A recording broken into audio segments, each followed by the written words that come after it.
what you don't see as the camera pans round, and so we go out of shot, is how physical it almost gets, and how sort of physically threatening he was towards me. And I'm not like a Me Too movement, oh, you know, I was really scared. I was scared. I actually thought he was going to throw a punch at me, and so did the producers.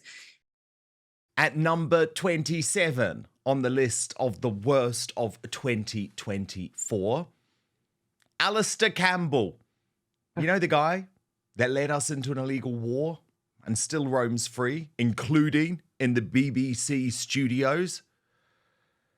He suggested that Douglas Murray should be sent to jail. Watch. Very angry mobs. I just see today, a Muslim group, sort of doing a boundary policing thing in their area of chanting Allahu Akbar and defend the mosque. The worst thing for me is exactly what I said would happen. And the reason I wrote The Strange Death of Europe, and the reason I banged on about this for years beforehand, was I said it is so obvious what is going to happen. I was so angry watching it when it could have been stopped. Yeah, it sucks to be right about something so bad. Now, I would say very sensible interview from Douglas Murray, right? Certainly not something that I would view as inciting racial hatred or reporting anything inaccurate, which can apparently now get you arrested. But look at what Alastair Campbell had to say. Now, Alastair Campbell, of course, the man whose fake news dossier helped send the UK into an illegal war, he posted on X, "Think Met Police UK," copying them in, "might want to take a look at this book plug." So there we have Alastair Campbell now using this new draconian regime, the leadership being provided by authoritarian Starmer, Stephen Barrett, to try and get Douglas Murray arrested for saying that. I mean, goodness me. Yeah. Alex Phillips, it does show you how the left think, though, right? Met Police, go and investigate Douglas Murray for speaking the truth. Don't go and investigate the rapists or the muggers or the burglars or the wannabe terrorists. Go and investigate Douglas Murray. Now, the fact that it comes from Alastair Campbell, well, come on. Well, it ties back to what I was saying about the DEI lot, the pro-diversity lot, the authoritarian left in this country. It's amazing that during the whole time of the riots, how many people suddenly salivated with glee, were rabid with intent on putting @Met Police on everybody's post. Everybody wanted to shop everybody else, that the left just wanted everyone on the right wing to be sent to prison, to be thrown off Twitter, to be banned, to be censored, to be punished. They had this horrible punitive mindset, and Alastair Campbell's like the king of the castle, isn't it? This is the man who, when it came to the dodgy dossier, turned around and said to the BBC and all the other sort of journalists, oh, it was Professor David Kelly, and that man was found hanging from a tree. So Alastair Campbell has blood on his hands in a very real sense, in a personal sense, with one man's life. And when it comes to loads of innocent people in another country that was bombed, the man is disgusting. He's an ex-alcoholic. He's a narcissist. He's a sociopath. He once almost punched me in the face on Newsnight because he couldn't win an argument. And yet the BBC will roll him out in the studios every 5 seconds as if he's the second coming of Jesus Christ. The left get away with so much. And you can see this is now why they are foam flecked with absolute intent on going after political dissent, going after voices of opposition with a sort of hunger that Hitler would be proud of. It worries me, frankly. And this whole little trend they've got of @Met Police, this person, @Met Police, that person. We actually are now rubbing shoulders and walking side by side with true authoritarians, the likes of which we haven't seen in Europe for almost 100 years, and we need to wake up to that. It is utterly sinister, Alex Armstrong. Yeah, and I think Alex nailed it. We've been living with it for a while, and I think now the emboldenment with the Labour victory has meant these people feel like we've got our lawyer in charge that's of two-tier care. We've got Labour in charge, so our values have been vindicated. we're going to weaponize, weaponize, weaponize. And it was only after the election I really saw them going into this direction. I really saw them going for this at Met Police, because I had a ton of them. I actually was prolifically creating memes to make light of the situation of the rioting in the country, and to just to, maybe give people a little bit of comic relief on the right. And I had quite a large should I say legal account? He's a lawyer, quite a large lawyer who's got hundreds of thousands of followers, tagging the Attorney General in my posts about Keir Starmer burning the Magna Carta. I was like, are you having a laugh? It's a joke. Get over yourself. But they have become so emboldened and Alex, it's so punitive of their Puritan moral grandstanding. One of the only great things that's happened in the last few months is that this Labour Party has unravelled quicker than a garnish of wool in a hurricane. And I'm so happy to see them finally this moral high ground they've been sitting on be unraveled in front of them. It hasn't stopped the obviously at Met Police people, but what it has done is tell the rest of us in the country that no, they don't have their act together. No, they aren't ready to govern. Actually, this is a circus and the clowns are running it. So I think people are taking great, maybe just feeling that there's maybe some light at the end of the tunnel, that this government might not last forever. And I really hope for all of our sakes that it doesn't.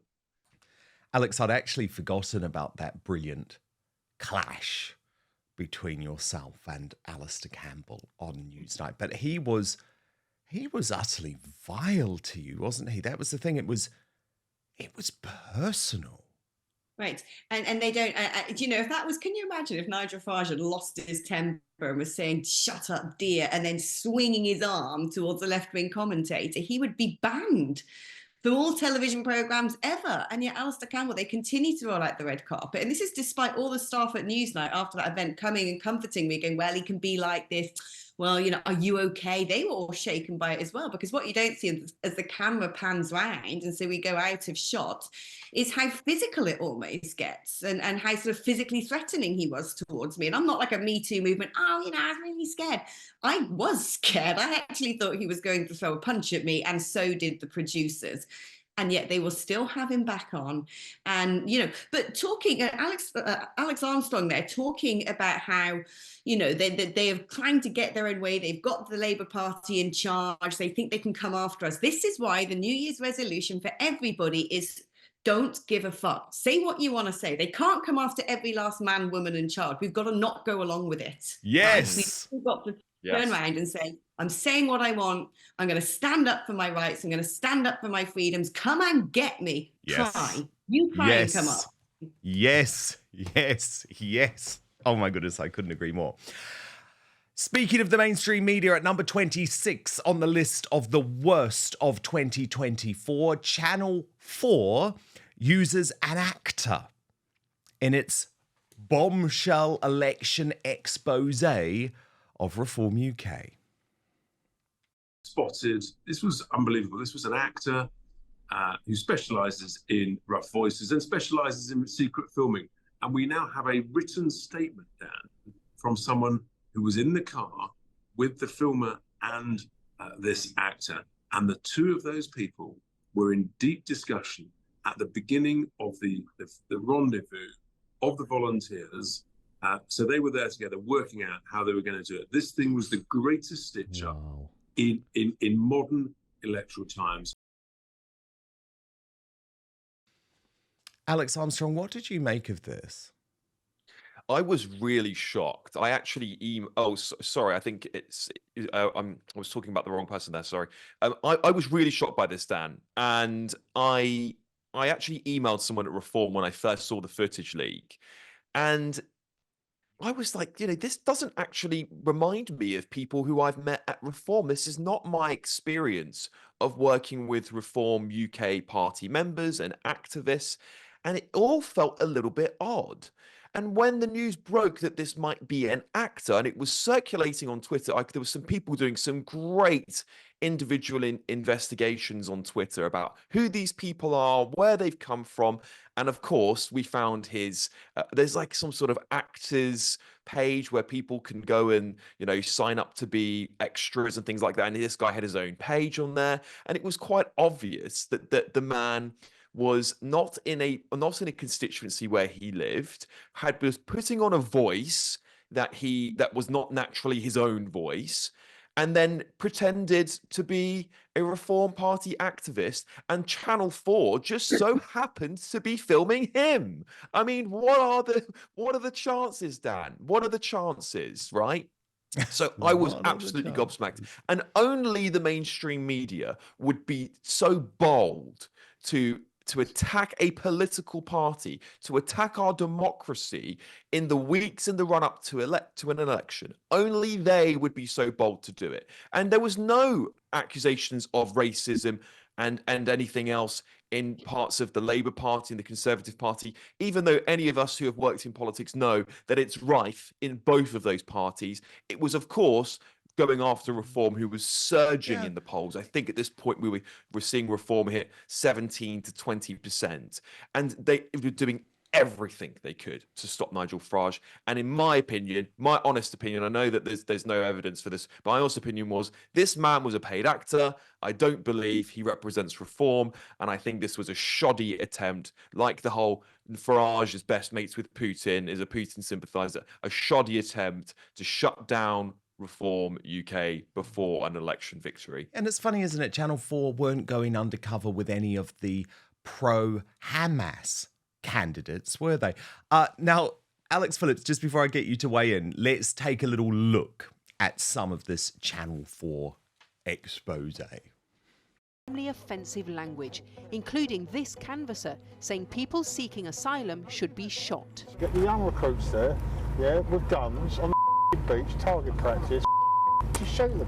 Racist language was repeatedly used, here directed at the Prime Minister Rishi Sunak. We got it. What's good is he? And homophobia from Farage's inner circle. Did you see that degenerate flag on the front bonnet? What the old Bill doing promoting that crap? Now, Alex Phillips, in terms of that last comment, I have absolutely no problem with it. Why should the Met Police be flying the what's it called, the Pride Progress flag, which, let's be honest, encourages the mutilation of children? Yeah, I mean, look, Channel 4 have got such past form in this. I've been stung by Channel 4. The thing is with Channel 4, they make up a story and then they try and evidence it, rather than what a journalist should do is get evidence and then see if there's a story there. They invented this whole narrative that I worked for Cambridge Analytica, just as they invented with Carol Cadwallader and The Observer, this whole narrative that Cambridge Analytica worked on Brexit, and Cambridge Analytica worked on Trump, and Cambridge Analytica was somehow using personal data to bend people's minds. First of all, Cambridge Analytica worked on the Cruise campaign. They didn't work for Vote Leave or Leave.eu. And when I was working over in Kenya, I was a consultant for SCL Laboratories, which was a precursor to what later became Cambridge Analytica. But that's a bit like saying, because I don't know, Sainsbury's have bought a particular company, Argos or whatever, and I worked for Argos, I was working for Sainsbury's. I mean, I wasn't. But they invent stuff, and when they followed me around, they sort of tried to creep around Parliament, tracking me everywhere, pretending they were doing an interview about something completely different. They're so corrupt. I cannot believe this news channel is allowed to continue to exist. But this is the thing, right? You know, newspapers like News of the World were shut down. Some would say rightly so, with phone tapping and hacking. But Channel 4 get away with murder. They tell outright lies. They deliberately stage things. They do these sort of set-up traps with undercover filming, using actors. And this is not what a news organization does, right? This is not news. They should not be receiving any money from the license fee, which I understand, I think the news operation still does. Frankly, they should be taken off air. They're getting away with things because why? They're the left wing. It's that simple. Yep. No one else could do what they do. Couldn't agree more. And if they believe that there's some sort of market for their shoddy journalism, then fine. Go and try and survive in the commercial sector, see if people will pay for it. But the fact that they are a government-owned broadcaster is a joke. Yeah. But let's move on now to number 25 in our countdown of the worst of 2024. And it was that disastrous Jaguar woke rebrand. But first, we've been told our whole lives that wrinkle creams were the easiest way to look younger. Now one doctor says that's nothing but old news. According to Dr. John Lake, the world-renowned Beverly Hills beauty expert, most wrinkle fixes on the market are nothing but glorified moisturizers.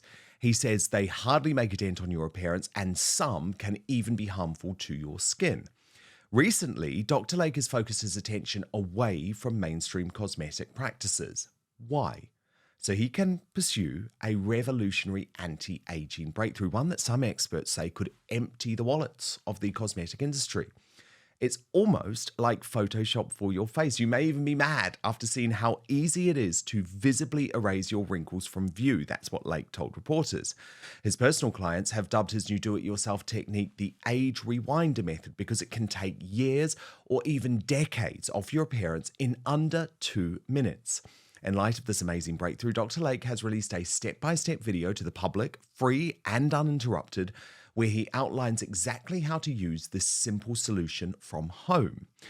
He says if this even helps one person look younger or feel more confident, I'll be thrilled knowing I helped. The video has since gone viral. At first, it was shared by users on Facebook, but since then it's racked up over 2.3 million views and counting. So far, the comments and feedback have been outstanding, with thousands of women reporting they look decades younger. One viewer even commented, "Best results of anything I've used. I can't believe how well this works.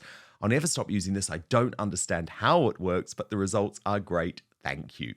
So you can find out more about this yourself right now. Go to bhmd1.com/outspoken or click on the link in the description box below. So that's bhmd1.com/outspoken. Now, there is one thing Dr. Lake asks from his viewers. If watching this video helps you look and feel younger than you have in years, then please share this video with your friends and loved ones. Together, we have the power to help as many women reclaim a youthful look as possible. So go watch the video, bhmd1.com/outspoken right now, or just click on the description box below. The link is there. But now, back to the show.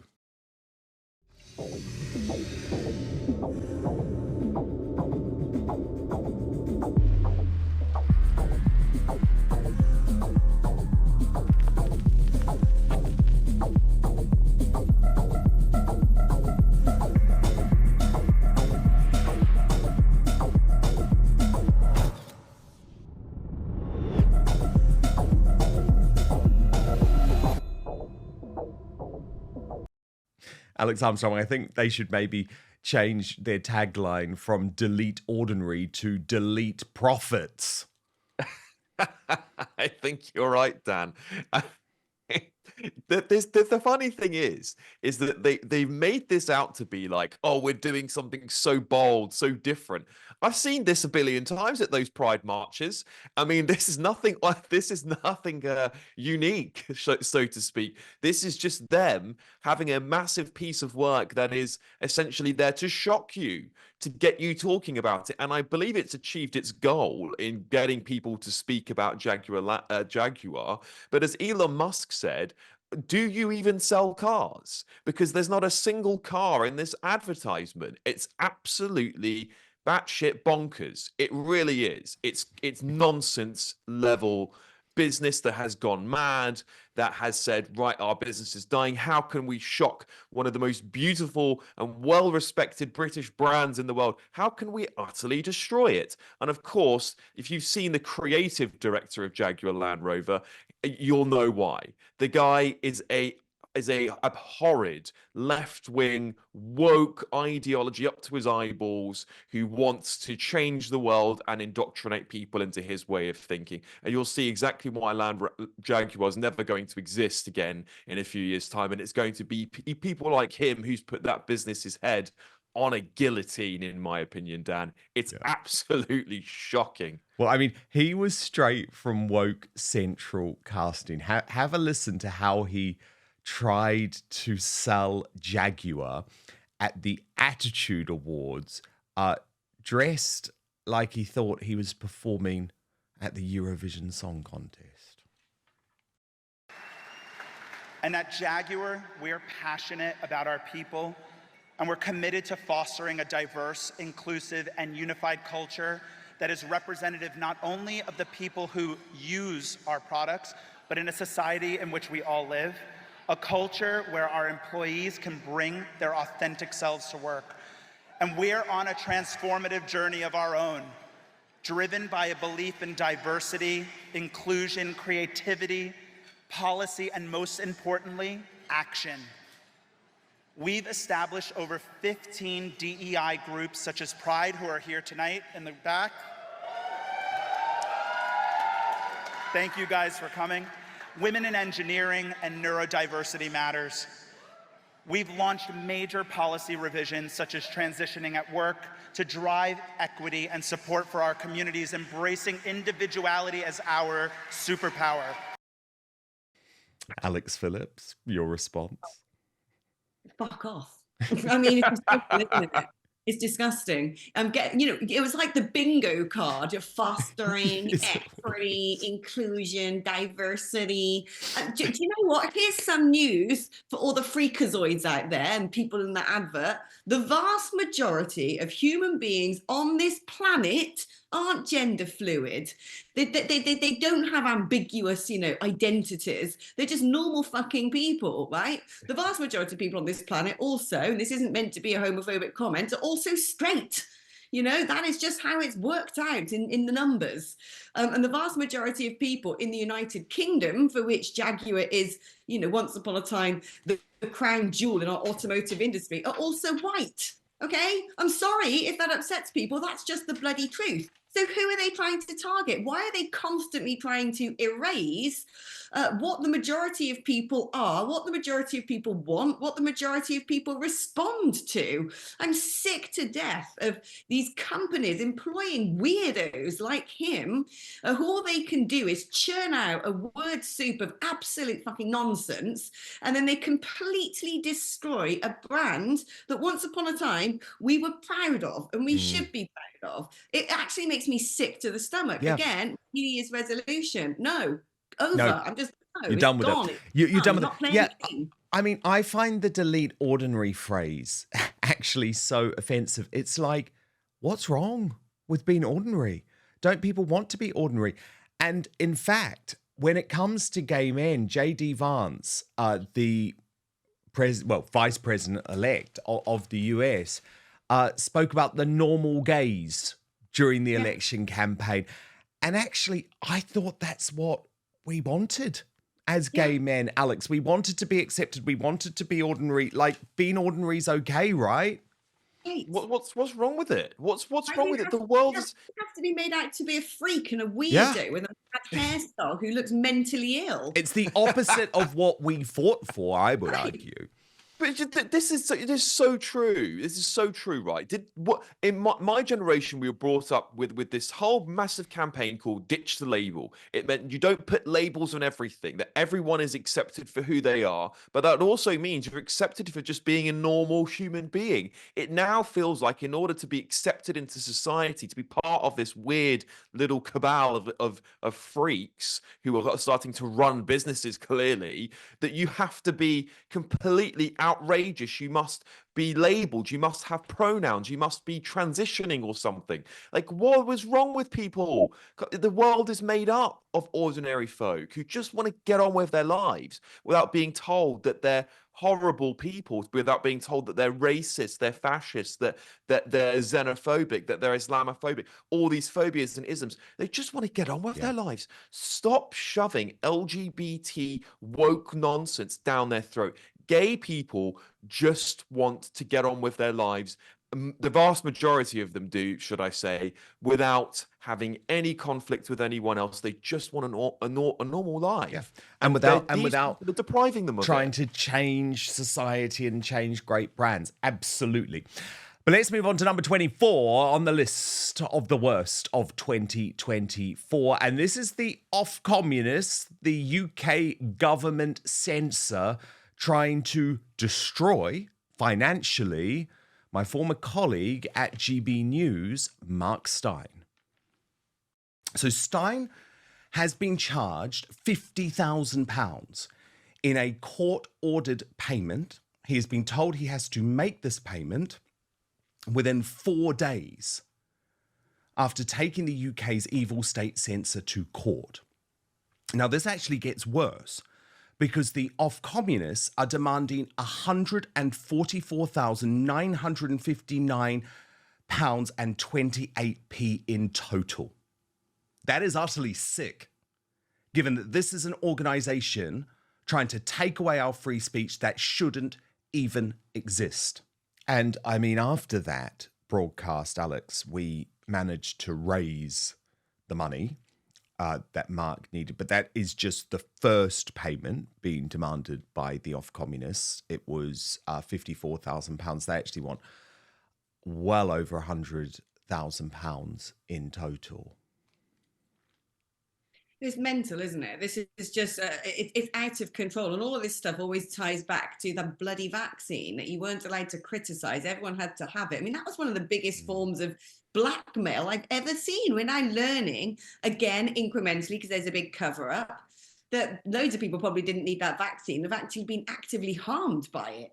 But at the time, if you tried to say anything about this sort of sinister social political coercion to having an untested jab, you were a criminal. And this is just frankly abhorrent. Again, the same Ofcom who are fining Mark Stein all of that money will let Channel 4 continue to use actors and, you know, come up with fake storylines and play them out in some sort of Amdram reinterpretation of the news. I'm actually for there being a regulator, okay, in many respects when it comes to broadcasting, because it is there to make sure that people don't lie. The problem is, of course, is audiences are being lied to and are being deceived, and it's when people are trying to speak the truth that the regulator suddenly snaps into action. Alex Armstrong, even GB News decided to take the off-communists to court in 2024. Yeah, look, I think this next year is going to be critical for freedom of speech across the country. I think we're going to see this rebellion pick up pace. I'm glad that GB News have found the backbone and are deciding, you know what, we're not going to be shut up. We're not going to be fined for doing something that BBC Question Time does almost, you know, every month up into an election. They have one of the party leaders on there and they questioned them. And that whole thing with Rishi Sunak is an absolute joke that they're finding them for it. When you watch the show back, the Prime Minister was very much challenged on his views. He wasn't left unchallenged. But when it comes to individual stars, this is where it starts to worry me. Because I know, Dan, of course, you've had a situation with GB News where you've been cancelled and taken off air.